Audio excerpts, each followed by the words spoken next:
Ini ada dua jurnal ya. Pertama, mendebit ikhtisar laba rugi dan mengkredit persediaan barang dagang.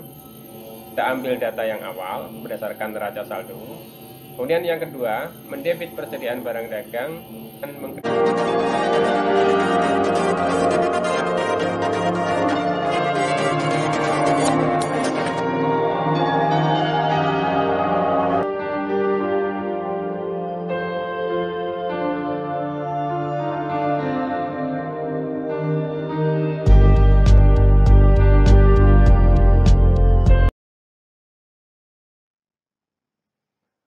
Sobat milenial, selamat berjumpa lagi di rumah milenial akuntansi. Dan pada kesempatan ini kita akan membahas materi tentang jurnal penyesuaian persediaan barang dagang dengan menggunakan pendekatan ikhtisar laba rugi. Sobat milenial, tentunya kita sudah tidak asing lagi dengan kasus soal yang seperti ini, di mana di sini ada neraca saldo suatu perusahaan dan disertai dengan data penyesuaian. Ini sering kita jumpai pada saat kita akan menyusun laporan keuangan atau neraca lajur. Mengapa di sini ada data penyesuaian? Karena memang data yang ada dalam neraca saldo ini, saldo dari masing-masing akun ini belum tentu dia menunjukkan jumlah yang sebenarnya. Sehingga perlu dibuat jurnal penyesuaian sesuai dengan informasi yang tersedia di sini. Sebagai contoh, di sini ada neraca saldo per 31 Agustus 2021 dari toko Fathia. Mana di sini ada kode, kemudian nama akun, kemudian debit, kemudian kredit. Dan ini jumlah debit dan ini jumlah kredit. Kemudian di sini ada data penyesuaian per 31 Agustus 2021. Jadi ada 6 poin yang harus disesuaikan. Yang pertama perlu diperhatikan adalah cermati data yang ada dalam neraca saldo ini. Ini berkaitan dengan metode pencatatan yang digunakan. Seperti jika ada beban dibayar di muka, apakah metode pencatatan menggunakan pendekatan neraca atau pendekatan laba rugi? Ketika ada pendapatan diterima di muka, apakah pencatatan menggunakan pendekatan neraca atau pendekatan laba rugi? Jika itu perusahaan dagang, apakah metode yang digunakan metode perpetual atau metode radikal?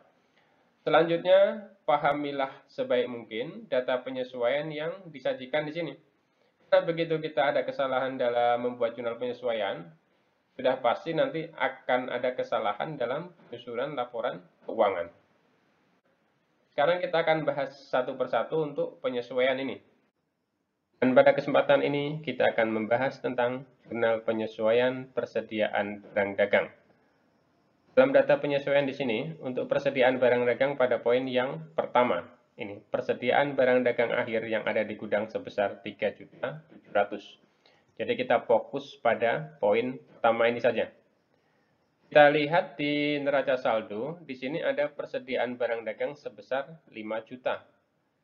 Persediaan barang dagang yang ada dalam neraca saldo ini disebut dengan persediaan barang dagang awal.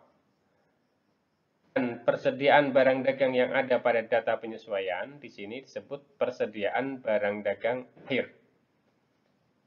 Kemudian kita lihat di sini akun yang digunakan untuk menyesuaikan persediaan barang dagang adalah akun ikhtisar laba rugi. Karena memang persediaan barang dagang itu bisa disesuaikan dengan menggunakan pendekatan, bisa menggunakan pendekatan ikhtisar laba rugi atau dengan menggunakan pendekatan harga pokok jualan. Jadi pada kasus ini kita akan menggunakan pendekatan ikhtisar laba rugi. Jurnal yang dibuat sehubungan dengan penyesuaian persediaan, jika kita menggunakan pendekatan ikhtisar laba rugi, di sini kita akan mendebit perkiraan ikhtisar laba rugi dan mengkredit persediaan barang dagang. Yang pertama ya, mendebit ikhtisar laba rugi dan mengkredit persediaan barang dagang. Berapa jumlah yang dimasukkan di sini? Kita ambil ini.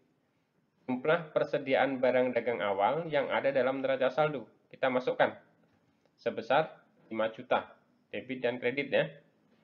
Kemudian kita mendebit persediaan barang dagang dan mengkredit ikhtisar laba rugi. Berapa duitnya? Kita ambil yang persediaan barang dagang akhir ini berdasarkan data penyesuaian. Kita masukkan di sini 3.700.000. Ini ada dua jurnal ya. Pertama, mendebit ikhtisar laba rugi dan mengkredit persediaan barang dagang. Kita ambil data yang awal berdasarkan neraca saldo. Kemudian yang kedua, mendebit persediaan barang dagang dan mengkredit ikhtisar laba rugi sebesar nilai persediaan barang dagang akhir, yaitu 3.700.000. Jadi sekarang saldo persediaan barang dagang yang akan muncul dalam neraca saldo setelah penyesuaian nanti adalah sebesar 3.700.000. Karena ini awalnya persediaan barang dagang di sebelah debit 5 juta ya. Ini sudah di kredit sebesar 5 juta sehingga saldonya sekarang sudah 0. Dan kita munculkan lagi persediaan barang dagang yang sesuai dengan jumlah persediaan barang dagang akhir. Jadi inilah sekarang yang muncul di neraca saldo setelah penyesuaian, yaitu 3.700.000 di sebelah debit. Inilah cara penyesuaian untuk persediaan barang dagang dengan menggunakan pendekatan ikhtisar laba rugi.